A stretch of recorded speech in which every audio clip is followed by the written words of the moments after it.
Ons het die afgelope tyd gekyk na dinge wat kenmerkend is van gesonde gemeentes. Hoë kwaliteit na binne, maar wat ook uitbrei. En ons het gekyk aan die hand van 1 Korintiërs 12, wat 'n lys gee, en 'n lys wat hy in volgorde 8 dinge noem. Ons het gekyk na die belangrikheid van apostels en profete en leraars, na die doen van wonderdade, na siekes gesond maak, na hulp verleen, na leiers, die belangrikheid van leiers. En dan kom hy by die 8ste een vandag, die praat van ongewone tale. En dit is vir ons 'n vreemde een. Dis of hy altyd nie die klem kry wat ons gewoond is nie. Maar daar is 2 ander plekke wat hy ook dieselfde lyste, basies in dieselfde volgorde gee, in Efesiërs 4 as hy vir hulle skryf, en ook in Romeine 12. Maar hierdie een kom net by Korinte voor. Hoekom is hy hier genoem? Waaroor gaan dit hier? Kom ons kyk vandag daarna. Here, dankie dat ons in 'n kerk is waarin U volledig is. Ons is U liggaam. Dis die plek waar ons U sien, waar ons U leer ken, waar ons U beleef en waar ons in U groei. Dankie dat ons dit vandag weer kan doen. Amen. Om dit vir ons in perspektief te plaas, lees ons vandag uit 1 Korintiërs 14. 1 Korintiërs 12 het in hierdie lys gegee, dan is daar natuurlik die bekende 1 Korintiërs 13, en aan die einde van die 1 Korintiërs 13 kom hy by 1 Korintiërs 14 van vers 1 af. Julle moet die liefde nastreef. Lê julle toe op die gawes van die Gees, maar veral daarop om te profeteer. Iemand wat ongewone tale of klanke gebruik, praat nie met mense nie, maar met God. Niemand verstaan hom nie, want deur die Gees sê hy onbegryplike dinge.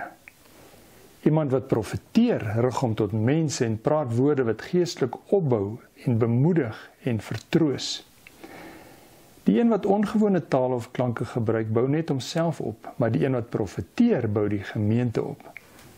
Ek sou graag wil hê dat julle almal ongewone tale of klanke gebruik, maar nog liewer dat julle profeteer.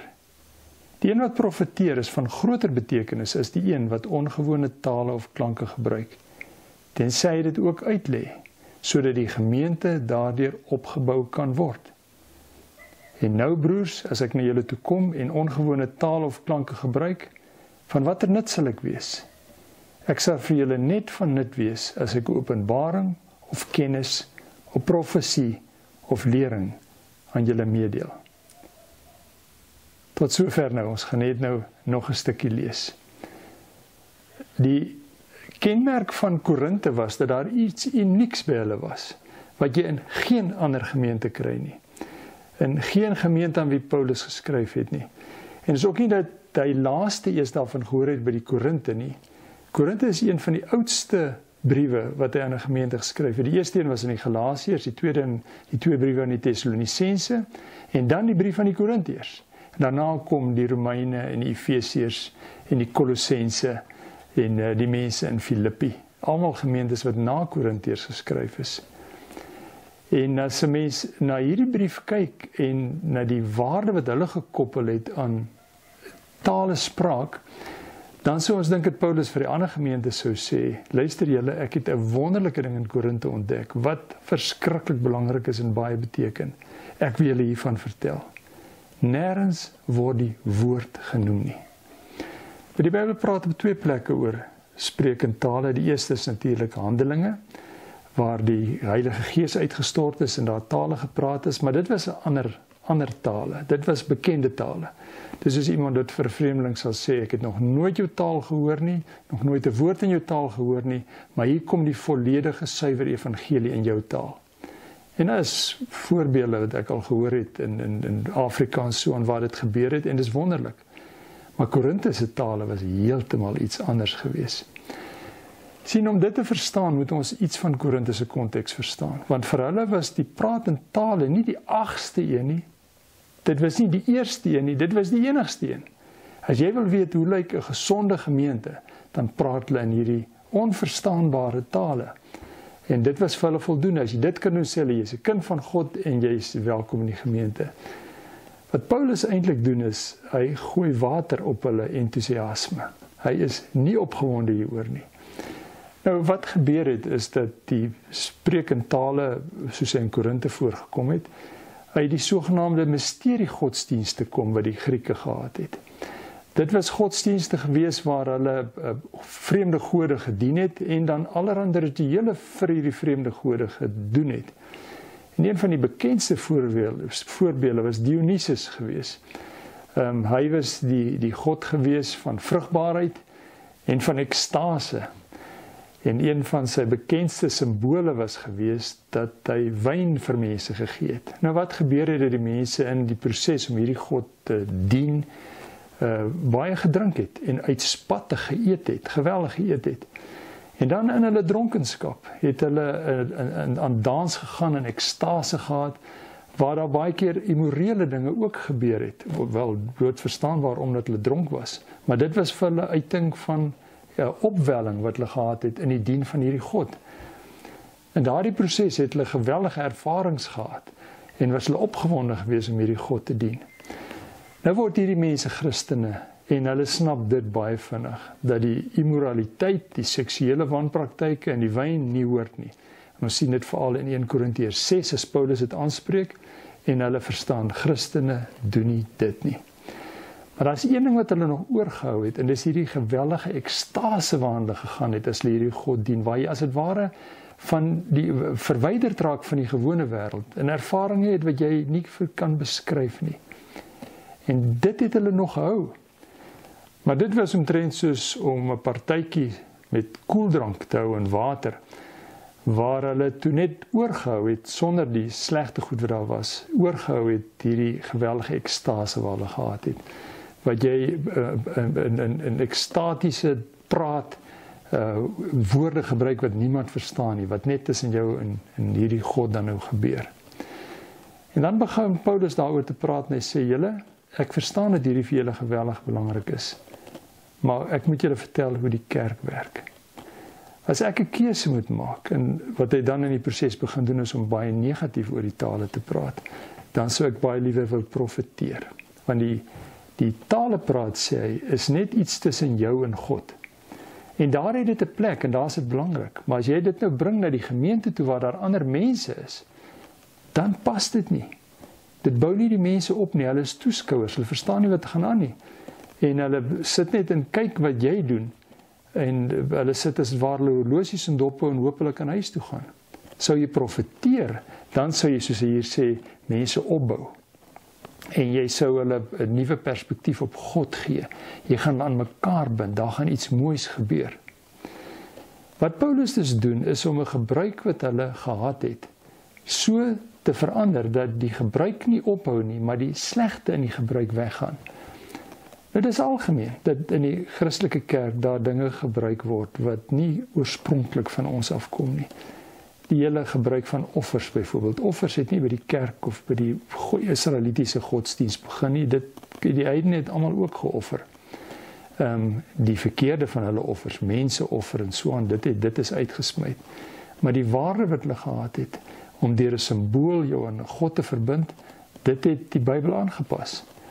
Ons sien dit baie keer in die liedere wat ons sing. Baie van die geestelike liedere wat ons sing, veral in die ou gesangeboek en so aan, is nie liedere wat deur Christene geskryf is eers, of het uit die kerk uitkom nie. Van hulle was volksliedjies gewees, waar mense gesing het oor hulle land. En van hulle was studenteliedere gewees, wat mense gesing het. Ek weet, ek het op 'n stadium, het was vir my verskriklik gewees, dit het maar begin in 'n tyd toe ek al redelik groot was, is daar 'n liedjie gewees, Green Beret, Fighting Soldiers from the Sky, ons het dit altyd gesing of saam gesing. En toe het mense begin om neem my lewe, laat dit Heer, op daai wysie te sing. Neem my lewe, laat dit Heer. En dit was vir my verskriklik geweest. Ander mense het gesê, dis pragtig. Dit is lekker om daai woorde, daai musiek in Christelike woorde te kan hê. Soos dat talle liedere, van ons kersliedere veral, 'n lied soos Wat 'n vriend het ons in Jesus, wat 'n gedig was, wat 'n man oor sy ma geskryf het, en die wysie daarvoor is later aangepas en met Christelike woorde gebruik. So dit is algemeen. Dit is hoekom Paulus by die Korintiërs ruimte daarvoor kon laat en nie net sê, smyt dit alles uit, dis verkeerd nie. Hy sê, kom ons smyt uit wat verkeerd is, die drank en die immoraliteit, maar kom ons gebruik dit wat julle ervaar het, en dit is dat julle 'n geweldige ervaring met God het. En dit is waar daar ruimte is, en Paulus ook ruimte laat vir die sprekende tale. Dit beteken dat ek in my kontak met God, in my stilte tyd byvoorbeeld, iets lees wat my so aanspreek, so diep raak, en ek begin te bid, maar my woorde is te min, my woorde is te kort, ek kry nie gesê in woorde wat ek wil sê nie, en dan het ek in woorde begin gebruik wat nie gebruik word nie. En dit is vir elke mens uniek, en dis hoe dit hoort in jou stilte tyd. Dit is belangrik dat ons, wat baie rasioneel is, vir wie alles moet sin maak, ook verstaan dat godsdienst baie belangrike en gepaste emosie het, waar ek emosionele opwelling het, 'n opgewondenheid, wat ek oor uitjubel. En sekere persoonlikhede doen dit ook meer, en dis wonderlik vir die kerk ook. As Paulus oor hierdie beginsel skryf, byvoorbeeld aan die Kolossense, dan is die meer algemene bekende uiting aan hierdie intense opgewondenheid en emosie, is musiek. Hy sê, in dankbaarheid in julle harte, en daai dankbaarheid wat jou oorweldig, moet jy musiek maak, jy moet sing, jy moet lofliedere, gesange sing, skryf liedere, sê hy, gee uiting aan dit wat jy innerlik beleef. En dit moet ons natuurlik by die Korintiërs leer. Maar die doel was nie gewees, dit wat ek persoonlik beleef het nie. Die hoogste doel wat ons as Christene het, is die mate waarin ons die gemeente opbou. Ons krag lê in die gemeente. En natuurlik wil mense oortuig om God te volg, en dit is reg so. Maar 'n fout wat ons maak is om te dink, ek moet maar net met iemand 'n gesprek hê, en dan kom hy tot bekering, en hy volg die Here, en hy gaan nou hemel toe. Die Bybel werk nie met daai konsep nie. Paulus, die minste van almal, hy sê nee, ek gebruik die kerk as die voertuig waarmee ek mense na die Here toe lei en ook saam met die Here lei. Hulle groei saam met die kerk. En daarom sê Paulus vir hierdie mense wat so geweldige klem op die praat in die onbekende tale gebruik het, ek wil iets anders aan jou voorstel. En dit sien ons in die laaste gedeelte van hierdie hoofstuk, van vers 22 af. Hy sê, so is die gebruik van ongewone taal of klanke dan 'n teken vir ongelowiges. Mense wat nie die Here dien nie, hulle gebruik hierdie teken om te sê, dit is 'n God wat iets werd is. Maar hy sê, gelowiges werk anders. Dis 'n teken vir ongelowiges, nie vir gelowiges nie. Daarteenoor is die profesie vir gelowiges en nie vir ongelowiges nie. Nou hoor hierdie, as ons nou mense probeer trek na die kerk toe, hulle word getrek deur ons lewenstyl, hulle sê, ek wil saam met jou kerk toe gaan. Wat gebeur nou as hy by 'n kerk kom, waar daar nie reëls is rondom die praat in tale nie? Hy sê, as die hele gemeente dan by mekaar kom, en almal gebruik ongewone tale of klanke, en daar kom buitestanders of ongelowiges binne, sal hulle nie sê, julle is van julle verstand af nie. Daarteenoor is almal profeteer, en daar kom 'n ongelowige of 'n buitestander binne, dan word hy deur almal in sy gewete aangespreek, en hy kom tot selfondersoek. Die verborgde dinge van sy hart kom aan die lig, en so kom hy daartoe om op sy knieë te val, God te aanbid, en openlik te getuig, waarlik, God is hier by julle. En daardie woorde is die woorde wat ons met ons hele wese nastreef. Dit wat hier by julle gebeur, trek my. En ek besef, die een oor wie julle gepraat het, hy is hier, ek wil hom volg. Ek ken iemand wat een keer toe daar geleentheid was vir 'n kerk waar hy vroeër gekom het, waar hierdie tipe tale praat vir hulle belangrik was, die Onse Vader in Grieks uit sy kop uit geleer het, en toe soontoe is, en toe daar geleentheid is om in tale te praat, het hy die Onse Vader in Grieks opgesê, en iemand het toe gesê, ek sal dit verklaar, dit is weer my gawe wat ek het, en die persoon se verklaring het toe niks met die Onse Vader te doen nie, dis toe vuur en swaal vir Suid-Afrika.